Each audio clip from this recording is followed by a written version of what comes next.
PPP government. Omar Malik, a foreign national, robbed Guyanese of over $100 million through the Ministry of Housing's Young Professional Homes, with support from Anil Nandalal Law Office, and then left the jurisdiction. Omar Malik, an Indian national who resides in Canada, came to Guyana and formed Dreamview Homes to rob Guyanese. What is surprising is that Malik made his connection through a relative of Irfan Ali to secure the land and the contract to build the homes. He has now left Guyana amid the controversy, with the CHPA issuing a public notice seeking his immediate attention over outstanding financial matters, being fully aware that the man already left the country. The young professionals have been robbed. How could a project facilitated through a government housing initiative become a nightmare for Guyanese? How is it Nandalal, who claims to be a learned attorney general, could let a foreign fraudster come to Guyana and demand upfront payment for houses before laying a single block? How can foreign nationals come to this country and secure lands when Guyanese are in the system for years without ever acquiring a plot of land? Why does the PPP allow foreigners to come in and rob our own? These men are so blinded by corruption, they can't do their jobs properly, can't identify a scammer. Housing should complete these houses or fully compensate those persons for their losses. The Young Professional Housing Scheme at Great Diamond, East Bank Demerara, has left dozens of aspiring homeowners facing financial hardship and uncertainty. 25 families signed on to purchase Dreamview homes, model Maharaja units, 1,200 square foot, 3-bedroom homes, priced at 16.5 million each. The contracts were signed in August 2022.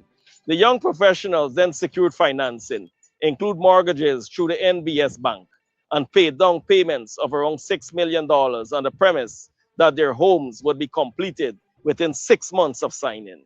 Instead, many of these families say they have been left with unfinished promises and mounting financial obligations. Only 4 of the houses were completed.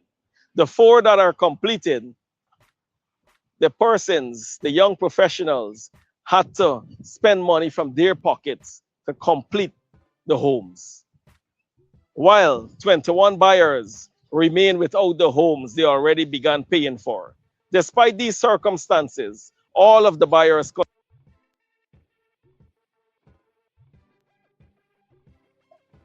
When people hear these kind of things, it make you feel skeptical. You know what I'm saying? In GTV said these type of things make you feel schizophrenic.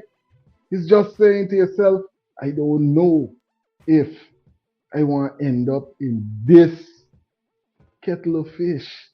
I don't know if I want to end up in this basket because it look like problems. Right?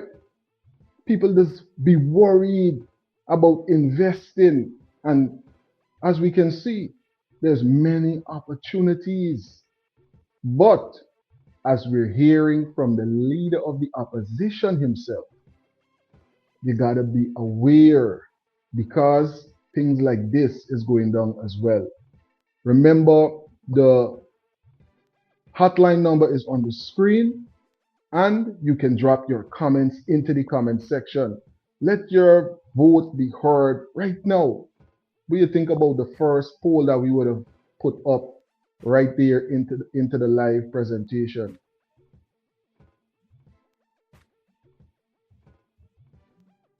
Continue to make monthly mortgage payments of around 100,000 for properties they cannot live in. This is unfair to Guyanese. People took out mortgages, invested their savings, and borrowed funds to secure these homes.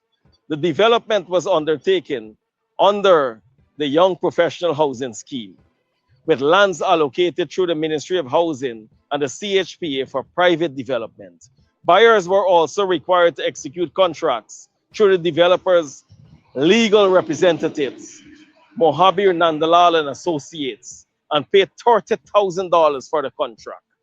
There must be a full and transparent investigation into the Dreamview Homes project, the circumstances surrounding the allocation of lands, and the execution of the contracts. The dream of home ownership should never become a financial nightmare for hard-working Guyanese families. The only thing this fraudster left is a 40-foot container. That is all he left for the president and attorney general.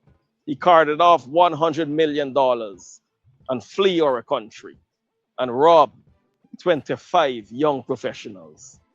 This is what robbery looks like under the PPP government. Omar Malik. It's kind of like this is something that we're hearing over and over again. It seems like some people get free reign to just do certain things and get away with it.